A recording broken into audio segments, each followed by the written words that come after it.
Assalamualaikum warahmatullahi wabarakatuh. Waalaikumsalam warahmatullahi wabarakatuh. Alhamdulillahirabbil alamin.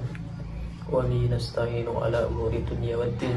Wassalatu wassalamu ala asyrofil anbiya'i wal mursalin sayyidina wa maulana Muhammadin wa ala alihi washabbihi ajma'in, amma ba'd. Alhamdulillah, saudara-saudaraku kaum muslimin muslimat yang dirahmati Allah, sahabat channel Santri Polos dimanapun Anda berada, semoga kita semuanya selalu dilindungi Allah Subhanahu wa Ta'ala, selalu diberikan rezeki yang barokah, umur yang barokah, anak-anak yang soleh solehah, selamat amin. Dunia dan akhirat, amin ya rabbal alamin. Amin. Saudara-saudaraku yang belum subscribe, silahkan subscribe, like, komen, dan share-nya. Oke, kali ini kita akan mendengarkan pengajian Gus Baha. Seperti biasanya, langsung saja kita dengarkan secara lebih detail. Bismillahirrahmanirrahim. Alhamdulillah, ini terakhir semangat sekali saya sudah. Begini ya. Jadi kalau biasanya ini sering dipakai Pak Kures ya, sesuatu itu pakai madatul kalimah atau kosakata. Jadi kalau akoda itu dari ain qaf dal, maknanya mengikat. Sehingga kalau kita transaksi disebut apa? Akad. Jadi sesuatu yang mengikat disebut akad. Kata turunannya bisa akidah, sesuatu yang sudah komitmen itu disebut akad atau akidah. Kita berkomitmen iman bahwa Allah satu. Nah, satu itu bahasa Arabnya wahid. Terus dari kata wahada wahidu tauhidan, mengesahkan Allah itu disebut apa? Tauhid. Tauhid itu dimulai la syarikalah, bahwa tidak ada kekuatan di luar Allah yang sekuat Allah, disebut tauhid. Jadi akidah dan tauhid itu sama, akidah ya tauhid, tauhid juga akidah. Jadi itu sama. Makanya yang dikatakan Islam itu apa?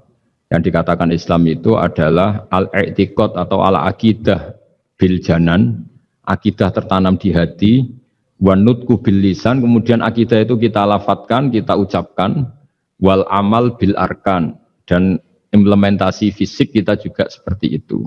Makanya yang dikatakan iman, dikatakan ihsan adalah tadi apa? Akidahnya itu ada bil janan di hati, diucapkan bil lisan, kemudian dipraktekkan bil arkan, yaitu anggota fisik, anggota tubuh kita. Sehingga sujud itu dianggap ibadah paling lengkap karena fisik kita ya tunduk sama Allah dengan kepala di bawah. Kalimatnya juga kalimat tunduk, subhana rabbiyal a'la wa bihamdi. Jadi makanya dilafatkan. Nah, dilafatkan itu penting supaya kuat. Makanya kita ini menyesali betul ketika ada perdebatan niat itu dilafatkan apa enggak. Itu enggak penting. Sebetulnya semua kita yang NU atau yang ahli sunnah atau siapa saja mengatakan melafatkan niat itu sunat, jadi tidak mengatakan wajib. Tapi yang menentang dilafatkan juga kebablasan. Nah, ngelafatkan saja kok enggak boleh. Makanya dulu itu ada guyonan ketika penguasanya itu niat duhur gimana? Dijawab usolli fardhu duhuri, salah, niat ada di hati. Barang yang satu kuasa, niat duhur gimana? Ditulis niat ada di hati, enggak, yang benar usolli fardhu duhuri. Ya ribet kalau gitu. Jadi akidah dari kata akoda. Akoda itu mengikat, sehingga disebut akdun nikah, berarti ikatan nikah. Akdul ba' berarti hukum jual beli yang sudah jadi. Ya. Akidah itu kata turunan dari itu, sehingga maknanya apa? Komitmen kita terhadap agama ini, komitmen kita terhadap Islam. Apa komitmen yang paling dasar dalam Islam? Tauhid, mengesahkan Allah bahwa tidak ada Tuhan selain Allah. Nah, terus tadi yang menyangkut tafsir ya, tidak semua kita pernah mondok. Jawabannya sudah tahu lah, kalau tidak semua kita itu pernah mondok. Tapi begini ya, pesantren itu dulu itu tidak harus seperti ini yang di pondok saya atau di pondok-pondok yang lain. Pesantren itu adalah sistem pengajaran di mana setelah diajarkan itu dirasakan, diamalkan, dijiwai. Sehingga dulu malah nggak ada pesantren yang kayak kita ini. Ulama-ulama dulu ya di rumah ngaji, tapi serius. Sehingga dulu itu memang yang dimulai ini, yang adat kampus sebagian itu agak cocok itu menghafal. Kalau kampus itu kadang kuat analisisnya, kalau di pondok itu memang disuruh menghafal. Kenapa menghafal itu menjadi penting? Karena pengembangan itu setelah hafal. Tapi kalau tidak hafal, maka sebenarnya kita tidak pernah mengembangkan agama, mengembangkan pikiran kita sendiri. Sehingga kita ini butuh hafal. Meskipun setelah itu ada analisis. Saya beri contoh misalnya gini. Mulai kecil sampai tua kita ketemu orang yang sangat materialistik. Makan enak itu apa? Sate. Makan enak itu bakso. Makan enak itu pizza. Selalu kita dibentuk fisik. Tapi kalau kita ngaji sama ulama, makan enak itu apa? Ya saat kamu lapar. Maka ulama dulu mengatakan makanan enak itu apa? Idamuhu alju, lauknya adalah lapar. Kalau kamu lapar semua makanan enak. Ini kearifan. Dulu ada ulama yang datang melihat istrinya makan satu piring habis. Hanya satu piring ditanya, kenapa tidak tanduk sudah kenyang? Alhamdulillah, berarti saya tidak butuh korupsi. Ternyata istri saya hanya makan satu piring kenyang. Kalau makannya 1 ton, baru saya butuh korupsi karena tidak cukup.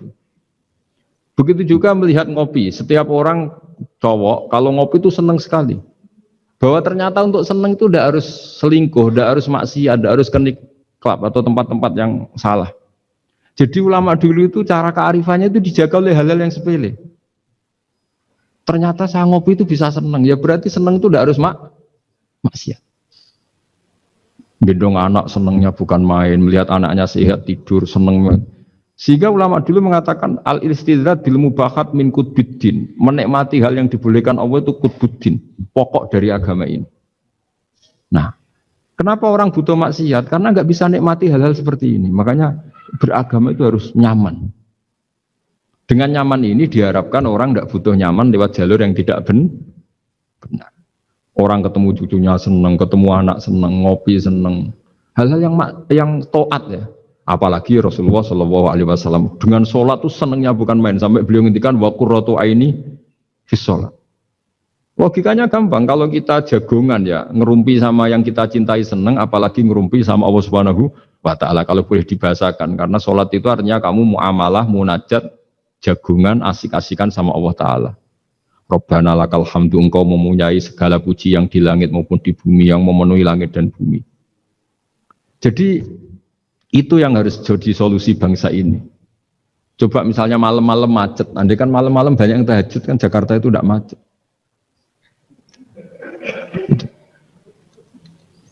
Jadi ulama itu ingin menjadikan taat itu solusi. Makanya qul bi fadlillah bi rahmati fa bidzalika falyafrah. Orang yang sedang tahajud itu setiap ulama dulu yang tahajud itu sampai bilang gini, ainal muluk fi hadil ladzah. Enaknya apa jadi raja? Enak ya kita. Sayyidina Ali itu derajatnya tinggi.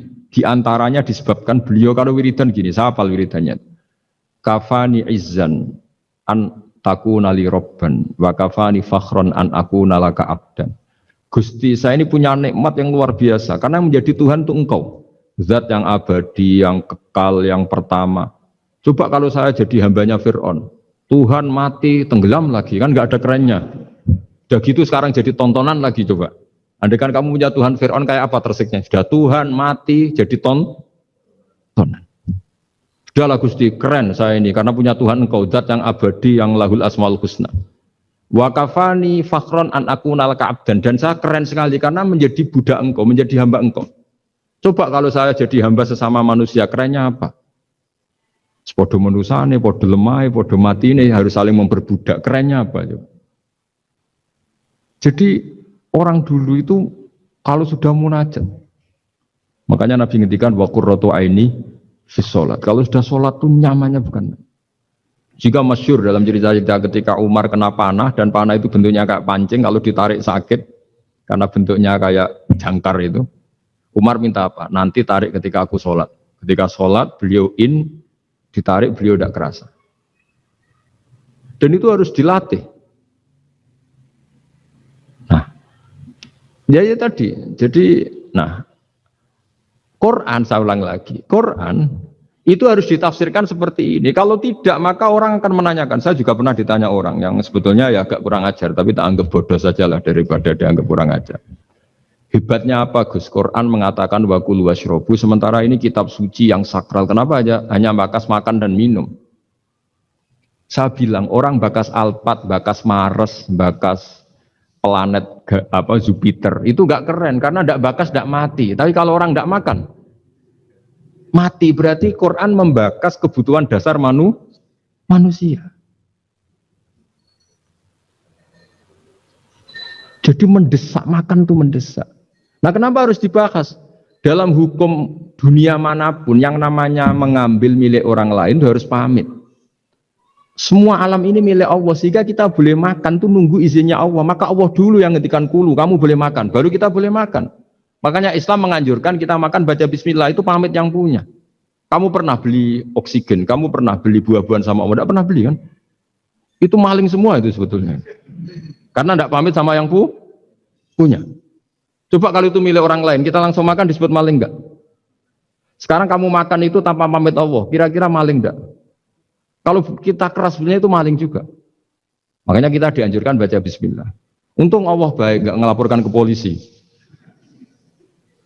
Nah di sini pentingnya kata kulu wasrobu, makanlah dan minumlah. Artinya kalimat ini punya filosofi yang luar biasa. Tapi andekan ini ditafsirkan orang yang nggak ngerti Quran, nggak ngerti tafsir, nggak punya adzauqus salim, rasa yang baik, maka memang ya ngomong Quran harus ahlinya, sehingga kualitas kulu wasrobu itu luar biasa.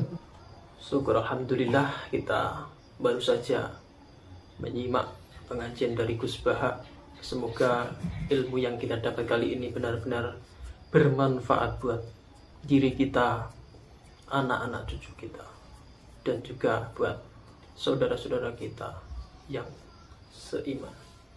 Terima kasih buat yang sudah menonton sampai akhir. Semoga rezekinya ditambah dan diberikan keselamatan di dunia dan akhir. Amin ya rabbal alamin. Apabila ada kesalahan dari saya, tutur kata yang kurang berkenan, mohon maaf yang sebesar-besarnya. Terima kasih. Ihdinas siratal mustaqim. Wallahul muwaffiq ila aqwamit thoriq. Assalamualaikum warahmatullahi wabarakatuh.